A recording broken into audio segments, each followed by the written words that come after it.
গুলো চালাইতেছে, 3টা ভাই মারা গেছে কুইত মৈত্রীতে বসা।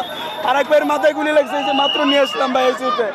এই যে হাতে এখনো রক্ত, আমার ভাই রক্ত কিসের জন্য আমাদের দিতে হবে?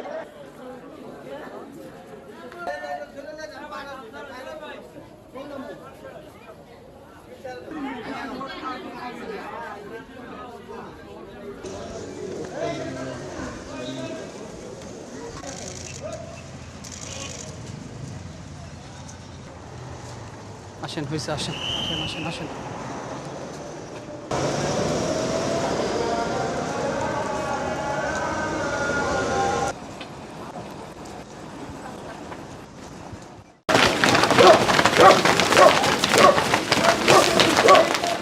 কোটা সংস্কার আন্দোলনের শিক্ষার্থীদের উপর হামলা চালিয়েছেন ছাত্রলীগের নেতাকর্মীরা। হামলায় আন্দোলনকারী শিক্ষার্থীদের অনেকে মারধরের শিকার হয়েছেন। আক্রান্ত শিক্ষার্থীদের মধ্যে ছাত্রীরাও রয়েছেন। 15 জুলাই টিএসসিতে কোটা সংস্কার আন্দোলনে যুক্ত শিক্ষার্থীরা সমাবেশ করেন। বেলা 3টার দিকে বিজয় 71 হলের সামনে শুরু হয় সংঘর্ষ। আন্দোলনকারীদের একটি দল বিজয় 71 হলে প্রবেশ করতে গেলে তাদের বাধা দেওয়া হয়।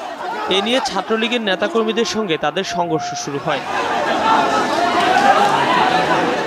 আন্দোলনকারী শিক্ষার্থী ও ছাত্রলীগের নেতাকর্মীরা দুই পাশে অবস্থান নিয়ে কিছুক্ষণ পাল্টাপাল্টি ধাওয়া ও ইটপাটকেল নিক্ষেপ চালিয়ে যান। অনেক শিক্ষার্থী ছাত্রলীগের নেতাকর্মীদের লাঠির আঘাতে আহত হয়েছেন।